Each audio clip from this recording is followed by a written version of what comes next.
રૂપિયાના કારોબારથી શરૂઆત કરીએ તો રૂપિયો 1 પૈસા જેટલો મજબૂત થઈને બંધ થતો દેખાયો છે. 83.39 ઉપર આજે આપણને રૂપિયો બંધ થતો દેખાયો છે. અને ડોલર ઇન્ડેક્સની જો વાત કરી લઈએ 105 ને પાર આપણને આજે જતો દેખાયો તો 104.92 ઉપર અત્યારે આપણે ડોલર ઇન્ડેક્સને જોઈ રહ્યા છે. વધુ ચર્ચા માટે આપણી સાથે જોડાયા છે એક્સિસ સિક્યુરિટીઝના દેવ્ય કકલાની. દેવ્ય, કરન્સીની ચાલની પહેલા આપણે વાત કરી લઈએ. ડોલર ઇન્ડેક્સ લગભગ એકાદ મહિનાના ઉપલા સ્તરોની આસપાસ રૂપિયામાં અત્યારે આપણે ફ્લેટ કામકાજ જોઈ રહ્યા છે. કઈ રીતે આપનો વ્યૂ અહીંયા આગળ બની રહ્યો છે? ડોલર ઇન્ડેક્સની વાત કરું તો કાફી ટાઈમ પછી આપણને એક બ્રેકઆઉટ એમાં જોવા મળ્યું છે કે 104 ની આસપાસ જ ટ્રેડ કરતું હતું, એની પર સસ્ટેન નહોતું કરતું. પણ જે યસ્ટરડે જે ડેટા જે આવ્યા હતા manufacturing data, it was better than expected. તો એના વચ્ચેની જે પ્રોબેબિલિટી જે હતી રેટ કટની 66% in the month of June, એ 62% પણ આવી ગઈ. તો એ જે એક એને બૂસ્ટ મળ્યો ડોલર ઇન્ડેક્સને ને આપણને યસ્ટરડે એક સારો અપમૂવ જોવા મળ્યો ઇવનિંગ સેશનમાં.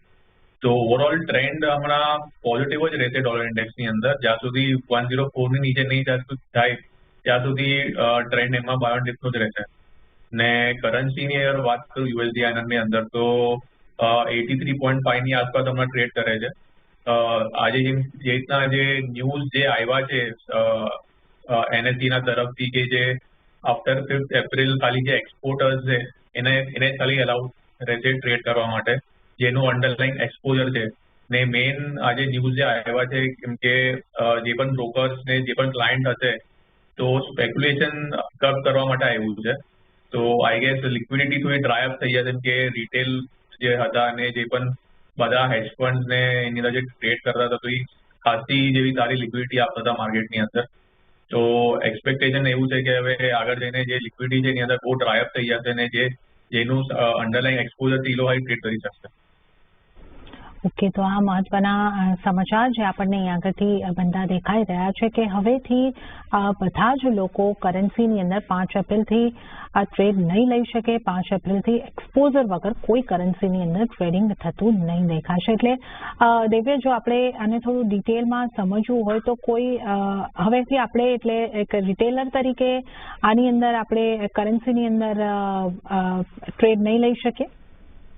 હા, એમ કે અગર રિટેલરને એમ કે એને પ્રૂફ આપવું પડશે. અગર એનું કાંઈ એક્સપોઝર જે છે ત્યાં મતલબ એનું ઇમ્પોર્ટ એક્સપોર્ટ થાય છે, જેમ એની કરન્સીની યુઝ થાય છે, then they can show the proof ને લો ટ્રેડ કરી શકશે. પણ જે પણ સ્પેક્યુલેટર હતા, જે નોર્મલ રિટેલ ક્લાયન્ટ હશે, એ લોકોને અલાઉડ નથી કે મોસ્ટ ઓફ ધ બ્રોકર્સમાં સ્ક્વેર ઓફ મોડ પર આવી ગયું છે હમણાં 2 એપ્રિલથી આજથી.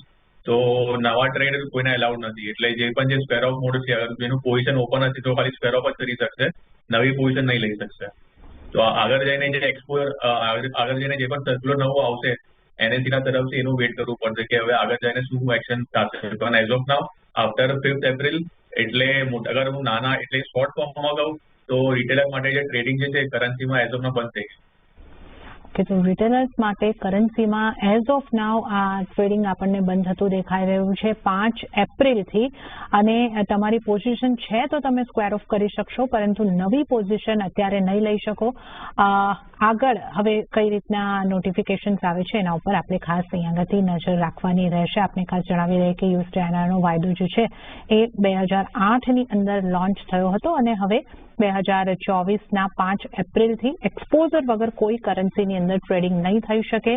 આ રીતનું એક આપણને સમાચાર મળતા દેખાઈ રહ્યા છે. તો આના પર આપણે નજર બનાવી રાખીશું, અપડેટ્સની પણ વાત કરીશું. અત્યારે આપણે આગળ વધીએ સોનાના કારોબારની ઉપર ખાસ નજર કરી લઈએ તો સોનામાં રેકોર્ડ રેલી યથાવત જોવા મળી રહી છે. જ્યાં કોમેક્સ ઉપર સોનાની કિંમતો $2263 પાર જોવા મળી તો સ્થાનિક બજારમાં પણ 0.5% તેજી સાથેનો આપણને કારોબાર થતો દેખાયો છે. 68,810ની આસપાસ આપણને સોનાની કિંમતો MCX ઉપર પહોંચતી દેખાઈ રહી છે. 2,558ના સ્તર આપણે જોઈ શકીએ છીએ કોમેક્સ ઉપર. અને US ફેડના રેટ કટની આશા હવે ઘટતી દેખાઈ રહી છે. 56% જેટલી આશંકા હવે રેટ કટની બની રહી છે. તો સોનાની કિંમતો ઉપર એની પણ અસર આપણને જોવા મળી રહી છે. દિવ્ય, સોનાની રેલીને તમે કઈ રીતે જોઈ રહ્યા છો? આખા માર્ચ મહિનાની આપણે જો વાત કરીએ તો 10% જેવું વધી ગયું અને 23ની આપણે જો અહીંયા આગળથી ખાસ વાત કરીએ તો ખાસું એવું 13% કે એનાથી વધારેનો ઉછાળો આપણે સોનામાં જોયો. એક દિવસની અંદર આપણે $40નો પણ મૂવ આવતો જોયો. કઈ રીતે તમે આ સોનાની ફાસ્ટ રેલીને જોઈ રહ્યા છો અને આગળ કેટલી સસ્ટેન થઈ શકે કે આની અંદર બ્રેક લાગશે, કઈ રીતે આપ જોઈ રહ્યા છો?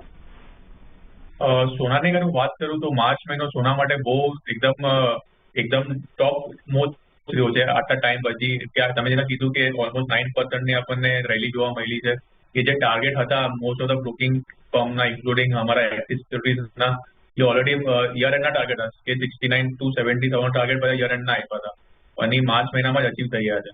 કે મેઇન રીઝન એ હતું કે જે ફેડના જે કમેન્ટ આવ્યા હતા કે મલ્ટિપલ રેટ કટ કરશે તો એના વજહથી જે ગોલ્ડ ને પ્રાઇસીસને જે સારો બૂસ્ટ મળ્યો ને કાઇન્ડ ઓફ એક લિક્વિડ ડ્રિવન રેલી આપણને ગોલ્ડ પ્રાઇસીસની અંદર જોવા મળી. અને સાથે સાથે જે રશિયામાં જે સિચ્યુએશન જે થયું હતો હોસ્ટેજ કાઇન્ડ ઓફ જે મોલનું જે અટેક આવ્યું હતું તો જે જીઓપોલિટિકલ ફેક્ટર્સ જે છે એ પણ સોનાને સારા સપોર્ટ કર્યા લોઅર લેવલ પર. પણ લાસ્ટ યસ્ટરડેની વાત તો જે તમે કીધું કે જે ડેટા જે આવ્યા હતા મેન્યુફેક્ચરિંગ ડેટા એ બેટર દેન એક્સપેક્ટેડ આવ્યા હતા તો એનાથી આપણે એક સેલ ઓફ જોવા મળ્યું હાયર લેવલ સુધી. પણ એઝ ઓફ નાઉ જે ટ્રેન્ડ જે છે ઓવરઓલ પોઝિટિવ જ છે કે ઘણા ટાઈમ પછી જે બ્રેકઆઉટ હતું 2220નું કોમેક્સ સ્પોટની અંદર એ બ્રેકઆઉટ પછી પ્રાઇસીસ જે છે સ્ટ્રોંગલી હોલ્ડ કરે છે.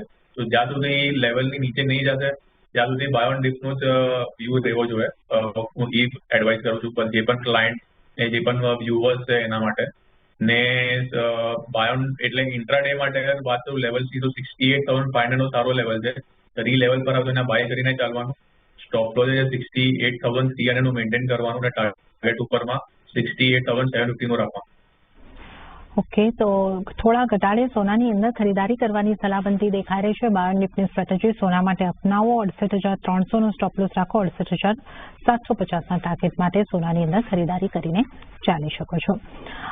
દિવ્ય, આજે એ પણ એક આપની પાસેથી સમજવું હતું કે આપણે 70,000 તરફ સોનું આગળ વધી રહ્યું છે એ રીતની ચર્ચા પાછલા થોડા દિવસોથી કરી રહ્યા છે. આ 70,000 અચીવ કરવું સરળ રહેશે, ઝડપથી થશે, મુશ્કેલ રહેશે, કઈ રીતનો આપનો વ્યૂ બની રહ્યો છે?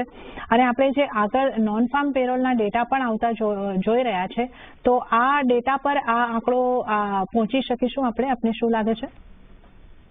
પોસિબલ છે. હવે જે રીતના જે ન્યૂઝ જે હતા ઓલરેડી ગોલ્ડ માટે ડિસ્કાઉન્ટ થઈ ગયા છે પ્રાઇસ આપણે રિફ્લેક્ટ જોવા મળ્યું છે અને આગળ જઈને હવે ટોટલ ડેટા ડ્રિવન રહેશે કે અગર ડેટા અગર ગોલ્ડના ફેવરમાં આવે છે તો આપણને 70,000 પ્લસના લેવલ જોવા મળી શકે છે. એના તમે કીધું કે નોન ફાર્મ પેરોલના નંબર્સ આવવાના છે ફ્રાઇડેના તો એ ડેટાની ઉપર બધાની એક વોચ રહેશે કેમ કે એ એક ઇમ્પોર્ટન્ટ ડેટાઓ છે મહિનામાં એક વખત આવતો હોય છે ને આપણને હિસ્ટોરિકલી જોયું છે કે ડેટાના વજહથી ગોલ્ડની અંદર આપણને કાફી વોલેટિલિટી જોવા મળે છે. તો ડેટા જે છે હવે આગળથી ટ્રેન્ડ ડિફાઇન કરશે. અગર ડેટા એના ફેવરમાં નહીં આવશે ગોલ્ડના ફેવરમાં તો આપણને પ્રોફિટ બુકિંગ પણ બહુ શાર્પ જોવા મળશે કે જે રેલી જે આવી હતી એ કોમોડિટીઝમાં હિસ્ટોરિકલી અગર જોઈએ તો મુવમેન્ટ કોઈ પણ કોમોડિટીઝમાં અગર શાર્પ રેલી આવે ને જે ફેક્ટર્સના વજહથી રેલી આવે છે અગર એના ઓપોઝિટ કે ડેટા આવશે તો શાર્પ સેલ ઓફ પણ જોવા મળી શકે છે. તો અપ્રોચ જે છે ડેટા ડ્રિવન રહેશે ને બીજો એ પણ છે કે હમણાં વોલેટિલિટી કાફી વધી ગઈ છે અને આ વીકમાં પણ વોલેટાઇલ રહેશે પ્રાઇસીસ.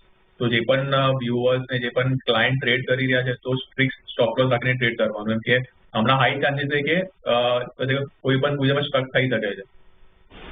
ઓકે, તો સ્ટ્રિક્ટ સ્ટોપ લોસ રાખીને તમારે ટ્રેડ કરવાનું રહેશે. હાઈ વોલેટિલિટી રહી શકે છે. જો એક્સપેક્ટેડ ડેટા આવે છે તો તમે પોઝિટિવ અસર જોઈ શકો છો પણ જો ડેટા એ પ્રમાણે આશા મુજબ નથી રહેતા તો મોટું કરેક્શન અહીં આગળથી આવતું દેખાઈ શકે છે. તો સ્ટ્રિક્ટ સ્ટોપ લોસ રાખો.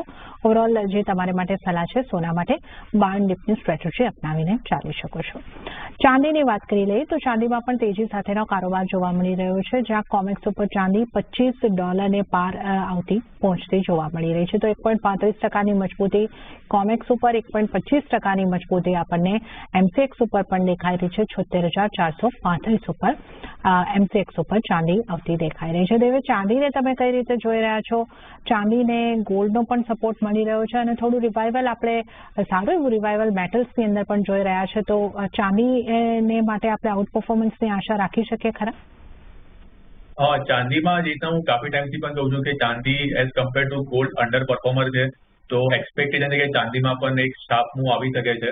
અગર ચાંદીમાં છાપવું આવશે તો ઓવરઓલ જે રેલી જે આવી છે બુલિયન્સની અંદર એ સસ્ટેનેબલ રહેશે, નહીતર પછી પ્રોફિટ બુકિંગનું એક્સપેક્ટેશન હાઈ છે. અને ચાંદીમાં પણ જે હમણાં જે રેલી આવી છે it is driven by the gold, એમ કે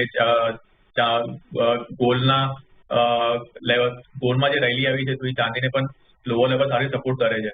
અને સેકન્ડ ફેક્ટર એ છે કે જે ડેટા જે આવ્યા છે મેન્યુફેક્ચરિંગ ડેટા ચાઇનાના અને યુએસએના, તો એક્સપેક્ટેશન છે કે ઇન્ડસ્ટ્રીયલ મેટલ છે એની ડિમાન્ડ વધશે. ઇન્ડસ્ટ્રીયલ મેટલની ડિમાન્ડ વધશે તો સાથે સાથે ચાંદીને પણ સપોર્ટ કરશે. ચાંદી પણ ઇન્ડસ્ટ્રીઝમાં યુઝ થાય છે.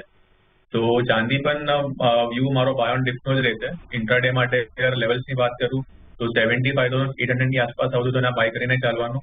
સ્ટોપ લોસ છે 75,500 મેન્ટેન કરવાનું, ટાર્ગેટ ઉપરમાં 76,300 રાખવાનું. ઓકે, તો બાય ઓન ડિપ્સની સ્ટ્રેટેજી ચાંદી માટે પણ અહીંયા આગળથી અપનાવવાની સલાહ બનતી દેખાઈ રહી છે. 76,300ના ટાર્ગેટ માટે અહીંયા આગળથી તમે ખરીદારી કરીને ચાલી શકો છો. તો આ સલાહ અહીંયા આગળથી ચાંદી ઉપર બનતી દેખાઈ રહી છે. તો સોના ચાંદીમાં બાય ઓન ડિપ્સનો વ્યૂ અહીંયા આગળથી બની રહ્યો છે. આની આપણે ચર્ચા કરીશું અને આ સાથે હાલ સમય થઈ રહ્યો છે બ્રેક લેવાનો. લઈશું બ્રેક અને બ્રેક બાદ અન્ય કોમોડિટીઝની ચર્ચા સાથે દિવ્ય ગગલાણી સાથે આ શોમાં આપણે આગળ વધીશું.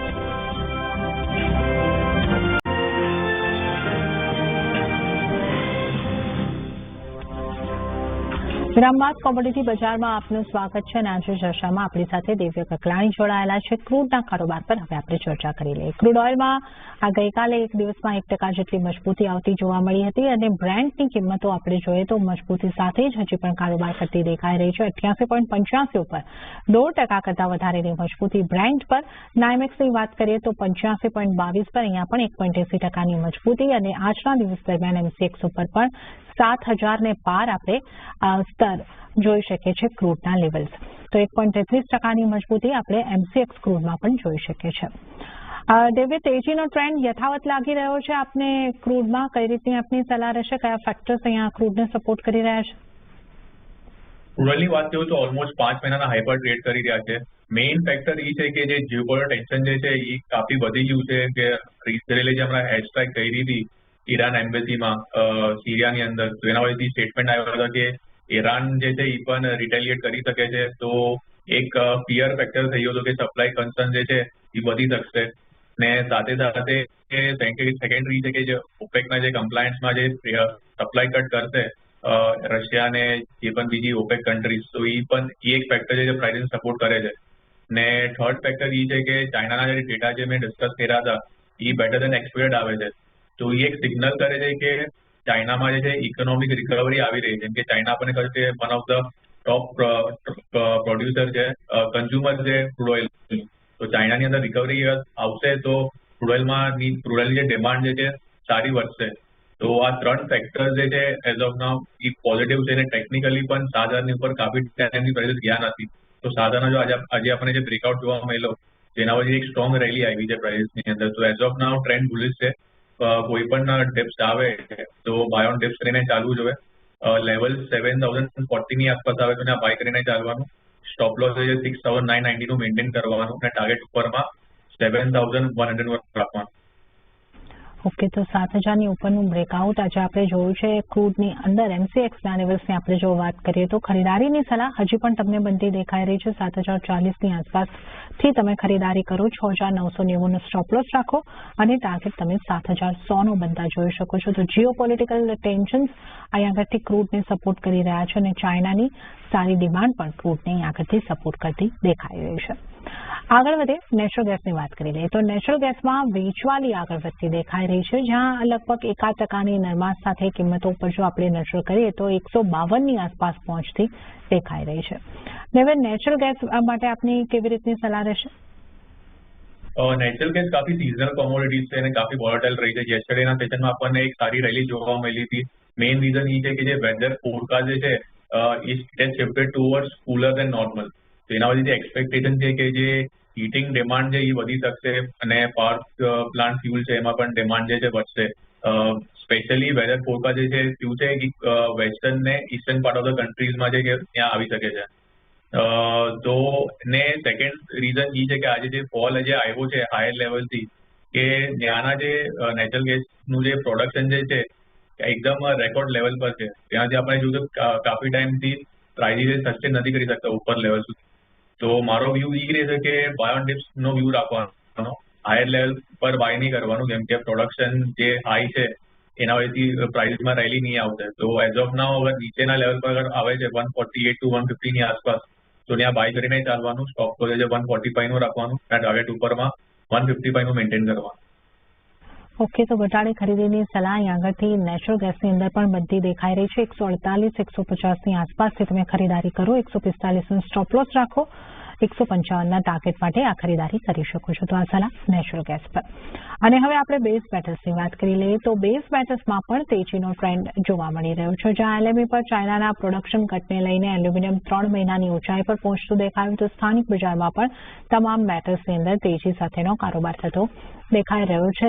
લેડ થોડું ફ્લેટ ટુ નેગેટિવ કારોબાર કરતો અહીં આગળથી દેખાઈ રહ્યું છે. 770 પર કોપર, એલ્યુમિનિયમ 212 પર અને ઝિંકમાં પણ 221ના સ્તર આપણે તેજી સાથે કારોબાર થતા જોઈ રહ્યા છે.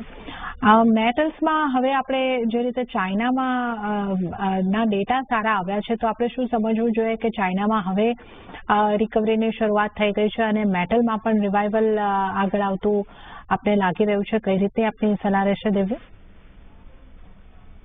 હા, કે જે રીતના પણ ડેટા જે જોવા મળ્યા છે તો એ ઇન્ડિકેશન આપણને આપી દે કે રિકવરી જે છે સ્ટાર્ટ થઈ ગઈ ચાઇનાની અંદર ને એ સેમ વસ્તુ જે છે પ્રાઇસની અંદર રિફ્લેક્ટ થઈ છે. એ કોપર જોયું કે કાફી ટાઈમથી 740 ની ઉપર સસ્તી નતું કરતું, પણ 740 નો જે બ્રેકઆઉટ આવ્યો એના પછી પ્રાઇસ પેટર્ન જે છે હાયર બનાવે છે. તો કોપરમાં પણ આપણને એક સારું બ્રેકઆઉટ જોવા મળ્યું છે, પ્રાઇસ પણ સારા લેવલ પર સસ્ટેન કરે છે. ને સેકન્ડ ફેક્ટર એ છે કે જે મલ્ટિપલ રેટ કટ જે થવાના છે ઇન ધ મંથ ઓફ 2024, તો એ એક ફેક્ટર છે જે પ્રાઇસને સપોર્ટ કરી શકે છે આગળ જઈને, બેઝ મેટલને સ્પેશિયલી. તો કોપરમાં પણ મારો વ્યૂ જે છે બાય ઓન ડિપ્સનો જ રહેશે. 765 ની આસપાસ કોપર આવશે ઇન્ટરડેમાં, તો એના બાય કરીને ચાલવાનું. સ્ટોપ લોસ 762 નો રાખવાનું અને ટાર્ગેટ ઉપરમાં 700 નું મેન્ટેન કરવાનું. ઓકે, તો મેટલ્સ પૈકી કોપરમાં ખરીદારી કરીને ચાલવાની સલાહ અહીંયા આગળથી ખાસ બનતી દેખાઈ રહી છે. તો મેટલમાંથી કોપરમાં પણ બાય ઓન ડિપ્સની સ્ટ્રેટેજી અપનાવીને ચાલો, દિવ્યની આ સલાહ અહીંયા આગળથી બની રહી છે. અને ત્યારે જ દિવ્ય, આપનો ખૂબ ખૂબ આભાર. આપ અમારી સાથે જોડાયા અને આપણે તમામ નોન એગ્રી કોમોડિટીઝ અંગે ચર્ચા કરી. આપનો ખૂબ ખૂબ આભાર. અને આ સાથે જ કોમોડિટી બજારની અંદર હાલ સમય થઈ રહ્યો છે એક બ્રેક લેવાનો. લઈશું બ્રેક અને બ્રેક બાદ આપણે એગ્રી કોમોડિટીઝની ચર્ચા સાથે આ શોમાં આગળ વધીશું.